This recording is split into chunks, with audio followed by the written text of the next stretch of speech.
wiggle, wiggle. Like.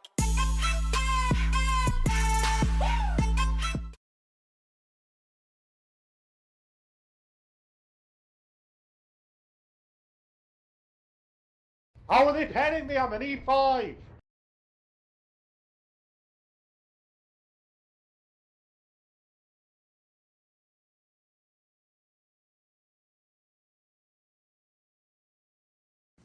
Hello and welcome to keezoo. That's you, keezoo. Yes, this is I speaking. And thanks for coming. We appreciate it. You're welcome. I'm happy to be here. Can you tell us a little bit about the first replay you brought? The first replay here is me playing in the, as you can see, Spanish Inquisition 113 because nobody expects the 113. Kind of old thing when it first got buffed, nobody really played it, but now a lot of people played it. Yeah, that's true. Because what they increased like it was like the gun depression was the main buff, I think is what they did. And you're a platoon with a gluey guy? I'm platooned here with Secundenclaver, the notorious 24-hour offline streamer, aka Never Streams, also known as Armenian Dave and Pocket Pussy, but those are on different games. Lovely insults he gets. You always choose to go to this side? In your Yeah, 113? generally always this side. I mean, generally, even though there's artillery, you can generally still be pretty effective over here, where on the other side you're pretty much one line you're limited to just sitting there brawling, which in the 113 you can do, but I generally just play all maps the same way I would play in my heavy tank. I don't really have specific ways I play maps. I'm sort of a very boring and bland player, so to speak. But no, this side is generally good because you can use the hold on rocks. Yeah, you're fairly already safe also there. You can be splashed a little bit, Yeah, but you can be in general you can't be. Yeah. It's one of the it's a place where you are guaranteed to do damage essentially. There's no question about that. Doesn't seem like there's any lurking TDs this time. Well, generally you'll only see lurking TVs if you go on the right hand side of the rock, but you can generally side scrape against it. You can get them to shoot you maybe with 10. And also with the 113 and the current load that I have, I will spot them if they shoot. Even perhaps not if they have a camo net, but I'm not entirely sure on that. Me neither. But no, I mean I think in the Super Conqueror you can spot the TDs even with camo net, but maybe the 113 with this setup I don't know. You decide to shoot him straight in the gun to try and damage the gun or the T49, or it's just coincidence? Pardon, what you did? The T49, you shot him straight in the gun. Was that on purpose or? That's just me being lazy and just aiming for center of mass. Usually, okay. light tanks, I'll generally just shoot them from sort of center of the gun or anything low, like stuff that just isn't heavily armored. Generally, I will just aim for center of mass unless I'm try-harding marks where then I'll aim for like tracks and stuff. But generally, it's just center of mass for anything that's low-ish armor or stuff that I know is. I don't need to bother aiming for weak spots essentially. No, I'm not one for much tactical aiming. Let's just put it that way. You're more like a brawler. No, yeah, generally, yeah, brawling's. I'm not one for sitting like at the back and letting the team melt because I just find that boring gameplay. If I want to go do that, I'll go play Call of Duty with a sniper. But I mean, I think generally I probably gravitate towards heavy tanks just because you can control the game a lot easier in a heavy tank because you have armor and you can melt shells. Well, in general, there's a lot of super unicums that are redlining, let's put it like that, because you won't get a lot of damage in all the games.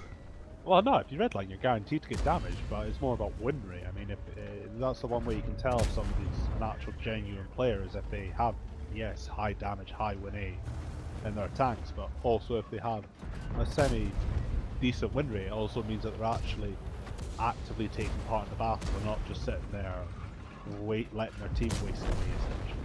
That's generally how I rate a good and bad super unicum player, if you want to use that term of phrase, so to speak. It is what it is. I mean, I would generally always prefer to win the game than to have a high damage win 8 game.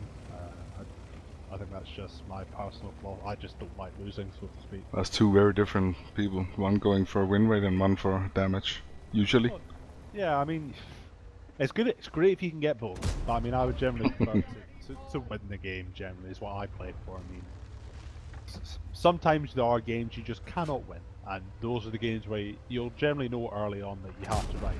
I've just got to play passively and just get as much damage out of this game as possible, because no matter what you do, you could have the game of your career, so to speak, but you would still lose, because sometimes games are the cards are just stacked against you.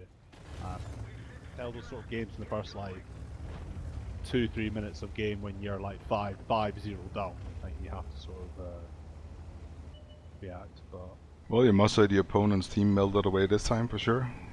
well, this sort of game, it's just one of those games where you sort of they went into sort of stupid positions in the middle of the map, which means they can't really drive away if they want to go somewhere else. No, generally, yeah, it was just a simple game of outbrawling their heavy tanks. And yeah, I mean, it's something like a 6-minute game or something like that. 5.22. Yeah, I mean that's your standard World of Tanks game. If you're in a brawling tank, you can control the tempo of the game, which I think is something nice to be able to do. You don't ever. It's not like it in a bat chat or something where there's periods of time where you cannot decide, right, I'm gonna pull my pantyhose up and just go wading in, so to speak. I mean, Yeah, that's true. And the result, Keezoo? result I think for this one was a game of 8,000 damage, 5 kills, and it was an actual ace tanker. It wasn't a first class, it was an ace tanker.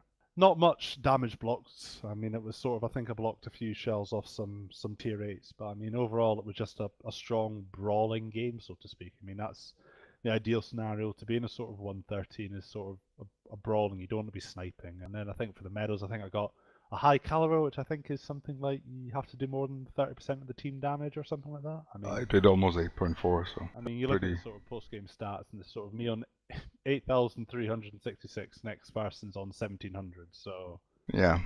So I think I did more than my fair share of carrying, let's say. But I mean, it was an ideal map.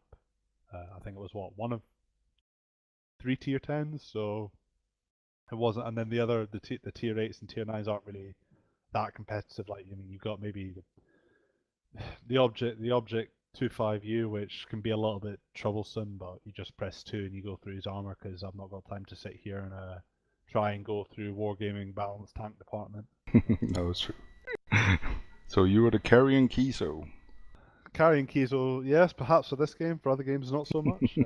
I don't think it wasn't like one of those games. I didn't do anything like tactically genius, like you could say. It was just essentially knowing when to push, when to sort of just, as I said, controlling the tempo of the game. That's the sort of key point of any sort of heavy tank play. You got to know when to push in, when to sacrifice HP, when to conserve HP, and then sometimes when not to shoot. That's sometimes a really important thing to do, is knowing that if you shoot, you're going to perhaps take 2 shells, you're going to get peeked on, where if you hold the shell, yeah, you might not do damage, but it means your 2 other tanks are not doing damage either. So I mean, it's also it's just analyzing what's going on, so to speak, and not just shooting your gun because you can. Very true. And the next replay you brought us, Keezoo?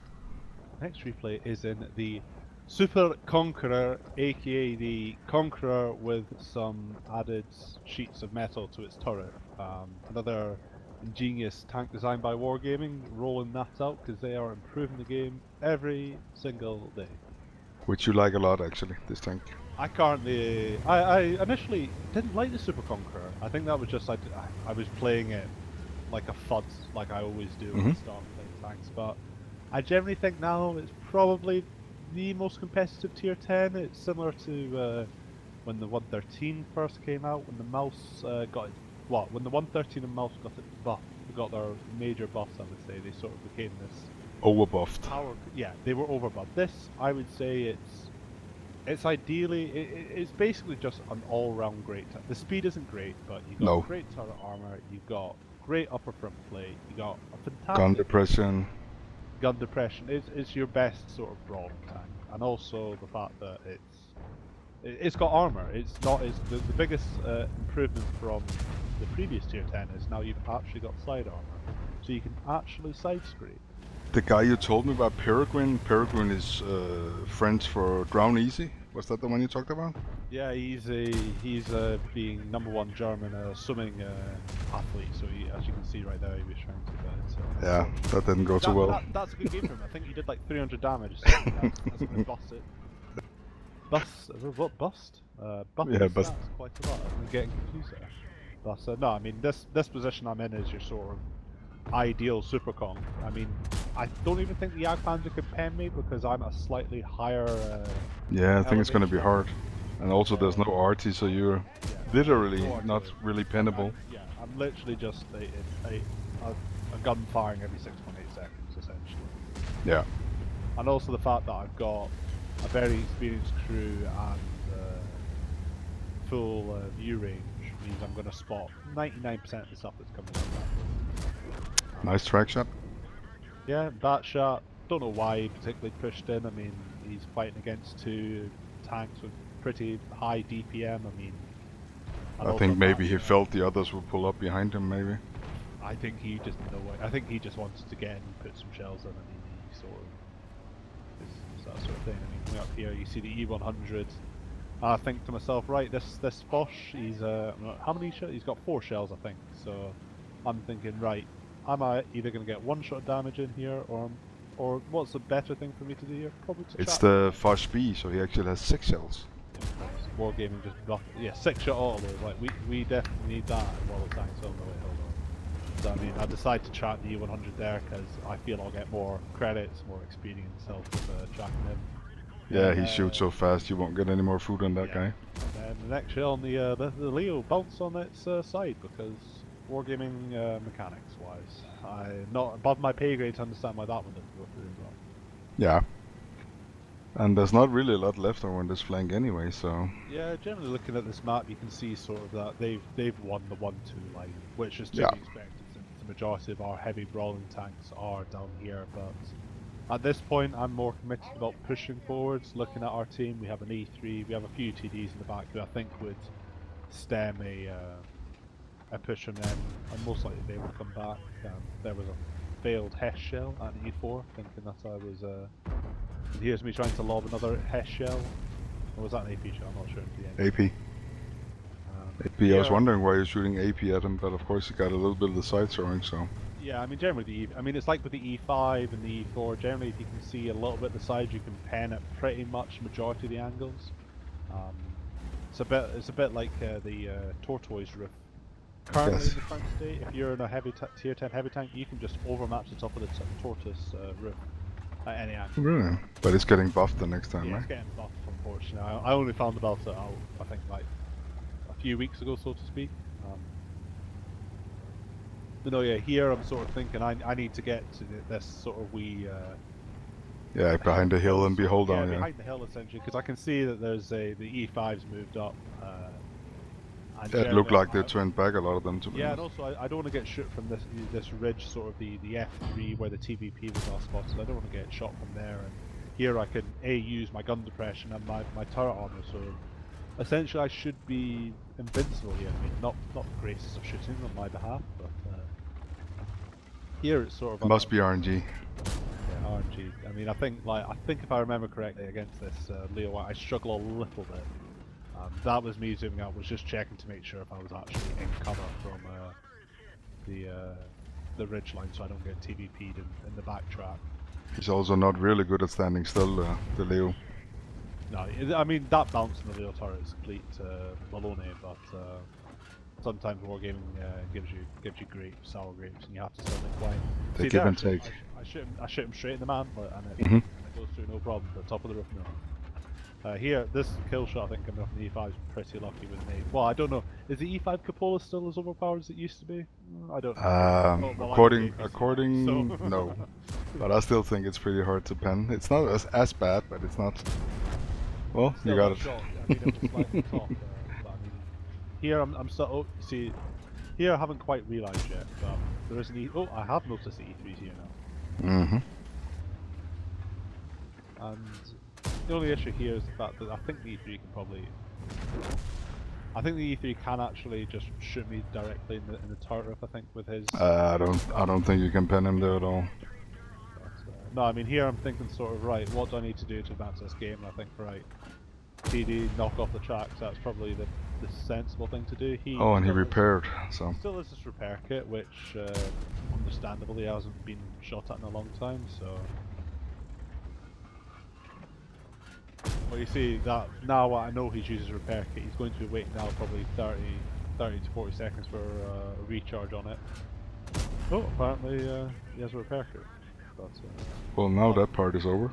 Well, yeah, he's now just getting picked apart by like a fly taking its wings off. But I mean, yeah, it's just generally just being in the right place, controlling the sort of tempo, so to speak. I mean, I think. Yeah, you got a nice assist. Well, yeah, I mean it's sort of. I mean, I think before I went into the base, coming down the 9 line, I was on 2,000 damage and 4k spotting, so I managed to pick up a quite sizable chunk of damage coming into the base. But I mean, there's still maybe a kill in this, or at least another shell. I think I'm looking at this. I see the Conqueror in 800, and unfortunately, I'm getting blocked by the fun police here. Yeah, he won't really let you by. And of course, he just wants to sit there. It looked a little bit like purpose, but hey. And I managed to pick up the kill, and then this guy says some smart aleck comment, thanks to him, so I'm going to send him some credits because I'm a nice guy supporting the local producers. And then I turned to blue. Turning blue just like my Winnie. And the result here, keezoo? The result here was not as good as the 113 game in terms of damage, but overall it was a 4.8k damage game where I think ended up something 7.6k spotting. Yeah. So overall it was just a it was a team players game whereby I was essentially just tracking enemies as I drove past them. It was an ace tank. I think this was my my first ace in the Super Conqueror, and I also got 23 bonds for. Well, yeah, I mean, I still don't understand why you earn bonds in regular games, but I mean that's something. No, that's above our pay level. Yeah, but I mean, overall, yeah, just abusing map positions, knowing where to be held down and stuff like that, and just knowing when to push and knowing lines of fire, so to speak. I mean, it's a map like Abbey. It's not the most exciting map. It's basically just 3 corridors, and you get lucky in that situation. But if they had artillery, or perhaps made some of the tanks had better spells, I might have not been able to pull off that initial move going behind that tank. But I mean, it's just showing the overpowered. Well, maybe not overpowered, I should say, but. I don't think it's overpowered. I think it's powered well. No, it's not waffle trigger overpowered. Or I think it's just generally if you can get it in the right position, you can wreak havoc with it, so to speak. I mean, I prefer the VZ 1158 only because of the speed in that one instead. I think this one is too slow for my temper. I think the only problem I find with the 5.8 is that the fact that cupolas are generally quite weak. Yeah. And I think it's also the fact that even though the gun hits like a small tree, I'm not sure exactly what the output is, but I'm pretty horrific. Well, pretty high. But I think it's the soft stats on the gun. Personally, I find I will miss a lot of the shells I expect to hit. I mean, if I was in a 113 or trying to think of another or the I7, similar tanks that perhaps don't have the best accuracy, but 9 times out of 10 you expect these sort of these not precisely aimed shots, but like on target center mass shots to pen. Mm-hmm. Where the 5A they will just into the ground or they're flying to the sky. Comparing the 5As are basically just a fat medium. I really think it hits a lot better than its stats in real life, to be honest, or in real life, but in the game. Oh yeah, I mean the potential for the 5A is it's astronomical. The sort of damage you can output. I mean, it's the fact the reload isn't horrific, but in terms of sort of the numbers add up relatively quickly if you just keep that gun in action, so to speak. I mean, it's essentially just an object 140, I would say, just on steroids. That's its sort of role it plays, I would say. What would your advice be to the players to improve their game in general? I would say, as the best World of Tanks streamer currently in existence, Quickie Baby says, is number one way to improve is map awareness, map knowledge, is knowing where you can shoot people and where you can be shot from. So there might not be tanks there, but it's about reading a map and knowing where planning your path of roughly where you're going to go, and then being able to react like, okay, this tank is over here. What does that mean? That means that now this lane of opportunity is open. I can move into that position. I mean, you can. I mean, yeah, it's as simple as it is. It's about knowing the maps, knowing where the key locations are that you can put damage out from, positions that you need to control, positions you need to most likely prevent the enemies from getting to, because you know that if you were in that position, you can lock down a flank, or you can cause a serious impact to the game. It's about ensuring that you're getting into those game-winning positions, but preventing your opponent from getting into those positions, because that's how you win games. You can say, oh, it's about penning shots. I mean, you can miss endless shots. That's why you've got a lot of ammo. I mean, it's like chess. It's being able to. That's all it is. It's about reading and understanding, analysing, and then putting forwards. Sometimes it can be a good move, sometimes it can be bad. I mean, I would say that's more what happens with myself in terms of I will try an aggressive move, as some people might call it, because I generally think, right, this is the move I need to make to move this battle into the final stages of the game, or somebody needs to do something. Because what you'll find a lot of World of Tanks is you'll just be all sitting in the corner going, I don't want to push, I'm going to get shot. So what you have to do is sometimes I have to just, right, I'm gonna take 1,000 damage going around this corner, because I know that if I go around, these 3 other guys are gonna come around, we can kill them, we can roll up this flank. I mean, They will hopefully follow you. Well, 9 times out of 10 they follow. Yeah, that's true. Whoa, I can get damage in now. Yeah, that's true. But no, yeah, it's just about I would say understanding the maps is the key way to improving the game. And the better you understand the maps, the less you'll need to actually focus on it, and then you'll be able to develop your sort of, right, this player is here, therefore I can go over here, I can shoot him, or he's here, that means I shouldn't go down this path, or and then once you sort of get those, then you can start getting really advanced stuff where, like, you can start on more open maps with bushes. You can start bush checking, where you know if you go to a position and you get spotted, you know that for sure there's someone in X or Y bush. Yeah. That sort. I mean, I can do that sometimes. You really only see that sort of the ESL players who practice this stuff for like 4 or 5 hours a day, and they can go into a bush and say, right, there's a guy in B7, yeah, they're really good at it. back in the bush, 3 shots down there, oh, he's dead. Yeah. But I mean, it's just about knowing the position, so to speak. I mean, But all this can be learned on your stream. I know this by experience, actually. yeah, all this can be learned, and also how to die from alcohol poisoning. That's also the main educational benefits of my annual offline stream. I will still tell people to go watch your stream. It's pretty cool. Thanks a lot for coming, Keezoo. Thank you very much for having me, sir. English one, the Russian one, but man pulled up in the German one. 2 4 4s in a 4-door truck, there's one on the right, on the left, there's one. We don't wait for the